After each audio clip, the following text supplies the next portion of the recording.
Hello, my name is Chris Griffey. Today I'm going to be using this multimeter to test the current flow on this Husqvarna lawnmower to the headlight to make sure that there's proper feed to the headlight from the power side to the ground side wire. So right now I'm just going to take the leads. I'm going to attach one to my ground wire. And I'm going to attach the other lead to my hot wire. And right now the headlight switch is turned off. It's turned off, so I should have a reading of almost no volts, or at the most millivolts. Now I turn the headlight switch on, I should get a voltage drop approximate of the voltage of the battery of this lawnmower. I'm going to turn the switch on.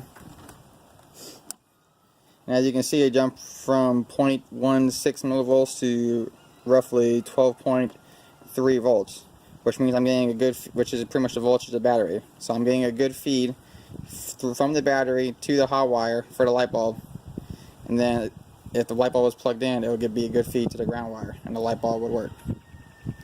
And that's pretty much how you use this voltmeter to test the current for a light bulb or a headlight.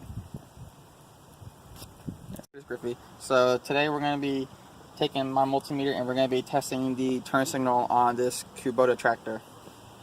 So the first thing we're going to do, well, I guess what I should note is on this particular tractor, whatever turn signal you turn on, the opposite turn signal stays on constant. It doesn't flash, it just stays constantly on. So we're going to test that function first. So the first thing, we're going to be testing the left turn signal. So I'm going to turn on the right turn signal. Now you can see this light is staying on constant, and there's a second turn signal light on the back that we're going to be using for our testing that will also stay on constant if the light bulb was in there. So I'm going to take my leads. I'm going to use these connection points right here. I'm going to put it on the ground side, put it on the hot side, and so now our multimeter should read the voltage of the battery in the tractor. Okay, so right now it's staying at roughly a constant 11.7 volts, which means we have good current flow. If this light bulb was plugged in, it would stay lit. So now I'm going to show you what it looks like on the multimeter when I turn the left turn signal on for the flashing function. So you can note now the right side is no longer flashing and staying constant, but now the left side is flashing. So now I'm going to take my leads again to the same points, the ground side and the hot side.